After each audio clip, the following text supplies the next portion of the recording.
The garden.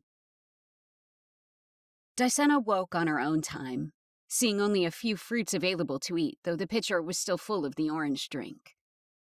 Surprisingly, the bath was cleaned, and Deana wondered how the Semni could move so quietly so as not to disturb her, since their many spidery legs always made some noise as they worked in groups to attend to their instinctual jobs. Semni roamed everywhere on the great mushroom, hatched from the countless eggs the Mycorians lay daily and maintaining their lifestyles, though they are partial to the males who seeded them, giving them extra treatment. Deana had hoped to lay an abundance of Semni for her husband alongside her sister wives, their Semni, providing a wealthy lifestyle that they and their children could enjoy, at least until they reached adulthood. Deana was born in a cluster of many other Mycorians, her parents choosing not to know their children, or not having enough wealth to have that privilege. Deana didn't want that for her children. They would know her and her scent, and bond with her as she suckled them. They wouldn't be passed from wet nurse to wet nurse, mingling so many scents, and an exchange of so many arms, never allowing a bond to any of them. No, her children would know her so well they would be able to distinguish her scent a mile away. At least that was what she hoped. Now she was risking the factory because her nub basically stopped working and rent was overdue. Exasperatedly, only half of the Mycorians remaining would make it. She needed to be that half. Getting up from bed, Deana checked the wardrobe. Inside were objects of the same color orange. A handheld shovel with sharp ridges at the end, a pair of garden gloves and boots, and matching overalls with padded knees. She stared. Such things meant they would be working somewhere harsh, since Mycorians hardly ever had to wear alternate clothing for anything but harsh conditions or festivals. And this was definitely not a festival outfit. Taking the items in hand, she left her sack dress on the bed, dressed, and went out the door. Words were immediately visible, hanging high above the dining area.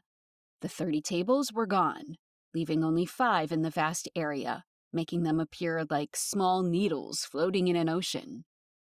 Deana made her way down, taking the floating words to heart.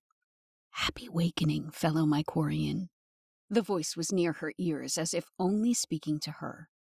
"You can eat and drink anything from the table, and when you are done, please follow the arrows to the side of the grand staircase." Only a few Mycorians were sitting, eating in silence, spread out among the tables. Deana found a table with no one else occupying it, wondering where the other dozens of Mycorians were. Was she early, or did she sleep late? She couldn't tell. She pulled the chair and then stiffened, remembering what the chairs had done the day before. But then she noticed that these chairs were different, made of more wood than gold. Their design was different as well, with swirls of wood arches on their armrests, legs, and the edge of the backrest. She sat down and ate. When she was done, she looked for the lightly lit arrows on the floor, which branched to the far sides of the 5 outer grand staircases. She took the ones to the left, which turned orange when she turned the corner. They led to a conservatory with sun beaming into its wide glass walls, which stretched the length of the building. Drapes swayed on the edges of open glass doors leading to paths that headed to a line of massive spores, whose hairy white tufts fluttered in the air, their stems curved around wicker baskets large enough for a single passenger. In the background was a garden of flowers, a spectacle of bursting colors, edged and groomed to align walkways that went to encircled obelisk structures, spotting the garden with decor. Several fountains gurgled and splashed, and a white staircase led to an arbor, its posts, trellises, and arches enveloped by blooming climbing flowers. Deana found herself being pulled forward as if in a dream, but she recovered herself, remembering to follow the orange arrows. The single row of markers directed her to one of the many crafts, which were anchored down with rope tied around stakes in the ground. Words appeared in the air, and this time, Deana could see individual glowing insects flying to shape the letters. Huh, she thought. Semni. Welcome, fellow Mycorian, the flying insects shaped, their multitude not making any of the buzzing sounds that those gathered in a cluster of wings would make. Please board a spore and allow it to guide you to our destination. This spore doesn't take randomly to the wind as the one your ancestors rode, but will smoothly sail and land where indicated. Do not be afraid. It is safe to journey upon.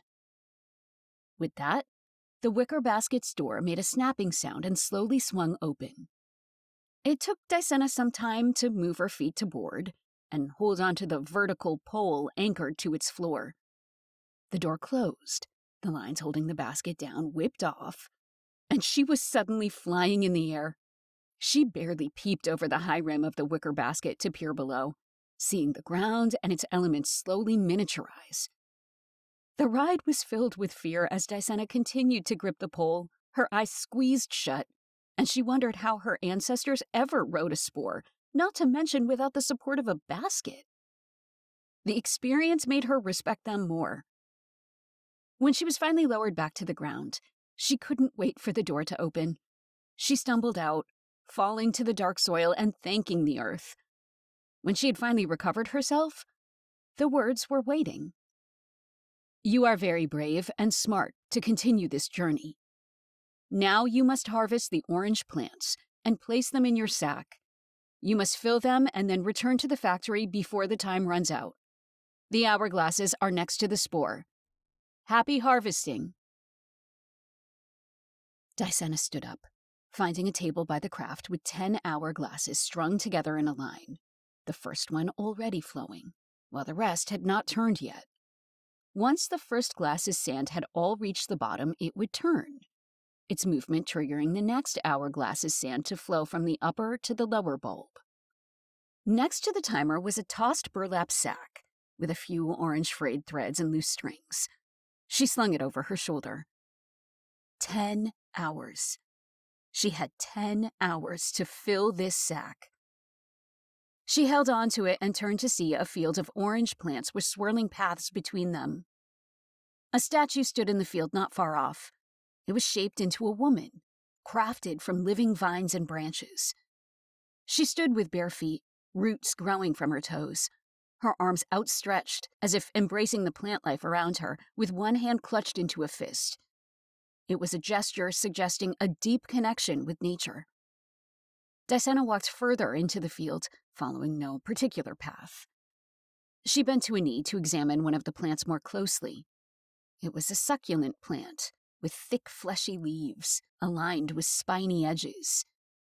Its leaves felt engorged with something, making Deana remember that it might not just be filled with water. They could be poisonous. She put on her gloves. She wasn't quite sure what she should do, but digging around the roots seemed a place to start as she pulled one out of the ground. She shrieked, dropping the plant as she saw its roots swarming with insects, which then made the leaves shrivel, its vibrant orange color turning to a dull gray. It soon became a pile of mush from the ravenous insects who disappeared into the ground once finished with their meal. Of course, this wasn't going to be easy. She tried again. Steeling herself, she worked and pulled up another plant, trying to knock off the swarm of preying insects. There were just too many, and thankfully they weren't interested in staying on her hands too long, as they jumped with perfect skill back to the plant she had just dislodged. There was absolutely no way she could fight them off, and banging them against the ground only damaged the roots, making the plant shrivel up faster. Time and time again she tried. She made wider space to pull up the plant, digging in the ground to see where the insects came from. But they only seemed to appear once the roots were in the air, as if they were already one with them, unseen, only to be activated once out of the ground. Taking a break, she went back to the hourglasses. An hour and a half had already gone by, and she wasn't close to finding a solution. She examined the shovel, her gloves, and taking off her boots, she examined them too. She realized quickly that the ground around the plants irritated her feet if she stood on it for too long. Keeping the boots on was definitely preferable.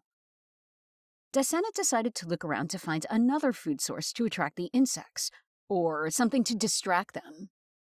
But she only found a shallow stream, where the other side was also filled with the orange succulent plants.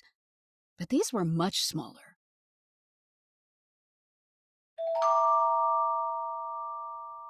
You have two choices. Should she cross the stream, or should she go back and examine the statue?